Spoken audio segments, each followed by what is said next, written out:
Hello everyone, this is Parveen Saharan from हेल्सन सिरसा।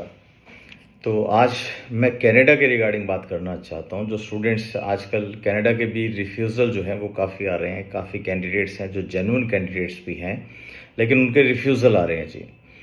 तो पहली बात, जो हरियाणा, पंजाब, गुजरात, इन 3 स्टेट्स पे आज के टाइम पे रिफ्यूज़ल रेट जो है वो काफ़ी ज़्यादा चल रहा है।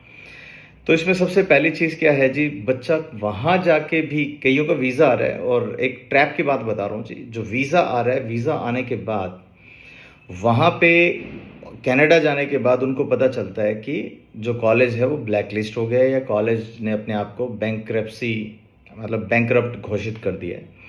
अब वो बच्चा वहाँ जाके उसकी साल की फ़ीस ज़ीरो हो जाती है। वो कोर्ट कचहरी किसी मर्ज़ी के चक्कर लगाए वो नहीं निकलवा सकता।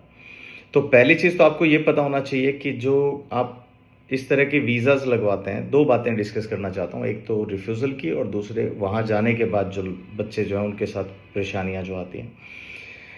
जैसे एक किसी मॉड्यूल के अंदर बैंड कम होता है, 5.5 होता है, तो बच्चे ट्रैप में आ जाते हैं। बच्चे क्या करते हैं कि शॉर्टकट देखते हैं कि नहीं, अब मुझे दोबारा आइल्स नहीं करना, या मैं पहले 3 बार आइल्स कर चुका हूँ फिर भी मेरा नहीं हो रहा। मैं रूटीन के अंदर बच्चे देख रहा हूँ यहाँ पे। तो वो बच्चे आके ये बोलते हैं कि नहीं करना। नहीं करना तो सीधी सी बात है, जो एक अच्छा कंसल्टेंट होगा वो आपको ना करेगा कि 5.5 पे मत लगाओ। लेकिन मार्केट के अंदर इस तरह के लोग भी बैठे हैं कि हाँ ठीक है जी, आप पे एक्सपेरिमेंट कर लेते हैं। वो आपको बताएंगे नहीं, लेकिन एक्सपेरिमेंट जरूर करेंगे आपकी प्रोफाइल के साथ।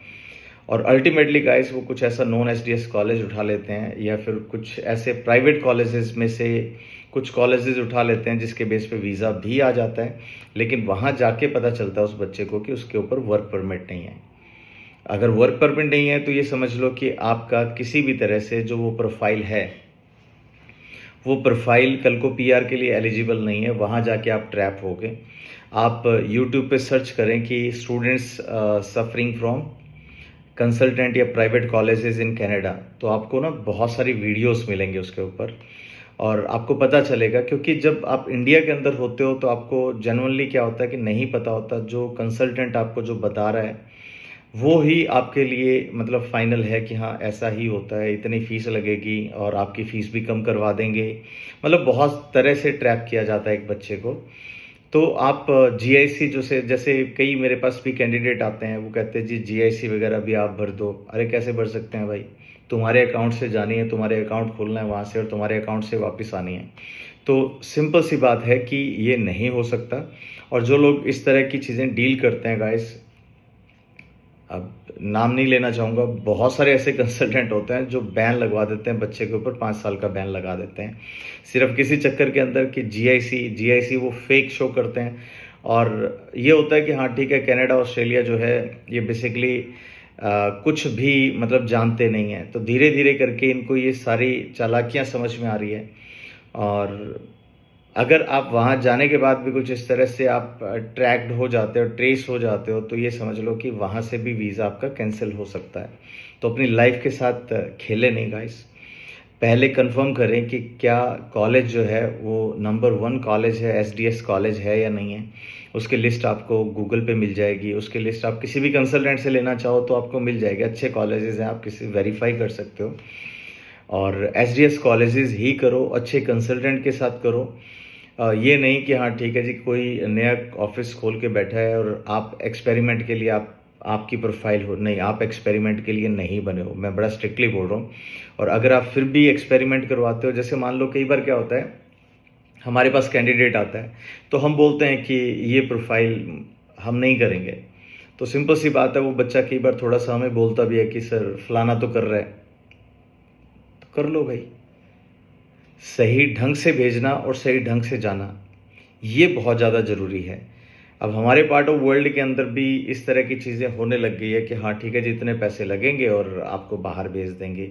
25 लाख रुपए लगेंगे। क्यों 25 लाख रुपए लगेंगे भाई?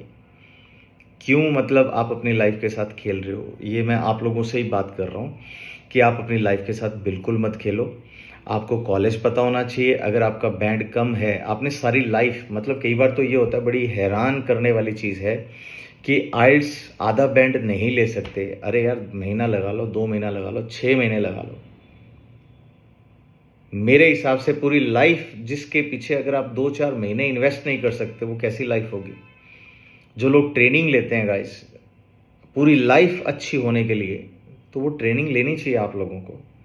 आप एक अच्छे जो मेंटोर है उसको ज्वाइन कीजिए, अपनी प्रोफाइल स्ट्रॉन्ग कीजिए और चक्रों में मत पड़िए, बिल्कुल भी चक्रों में मत पड़िए। और एक और चीज़, जो भी स्टूडेंट +2 कर लेता है, वो कहीं ना कहीं एडमिशन जरूर ले ले। हो सकता है कि आपका ऑस्ट्रेलिया रिफ्यूज़ हो गया, आपका कनाडा रिफ्यूज़ हो गया।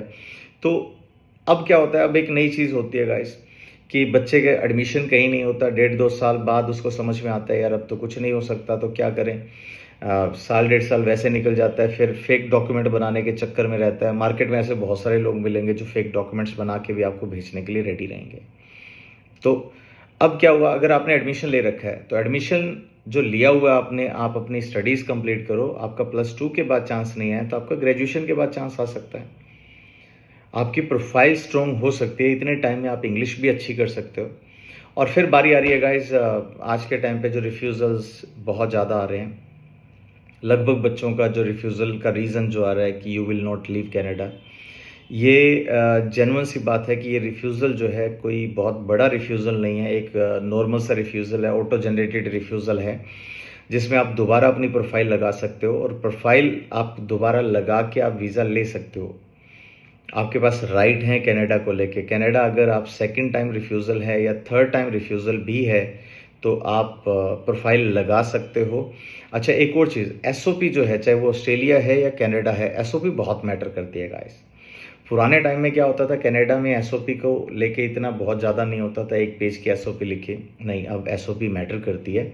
आप अपनी प्रोफाइल को बहुत अच्छे तरीके से एसओपी के अंदर, जो आपने अपना कोर्स, अपनी लाइफ, जो स्टडीज़ जो डिज़ाइन किया है, वो उसके अंदर स्क्रिप्टेड, उसको ड्राफ्टिंग बहुत अच्छी होनी चाहिए, उसकी प्रेजेंटेशन बहुत अच्छी होनी चाहिए। उसके लिए सैम्पल्स, आपका कंसल्टेंट जो है वो आपको सैम्पल भी प्रोवाइड कर सकता है, या फिर आप इंटरनेट से सब कुछ चीज़ें पढ़ी आज के टाइम पे आप कर सकते हैं guys. So thank you very much.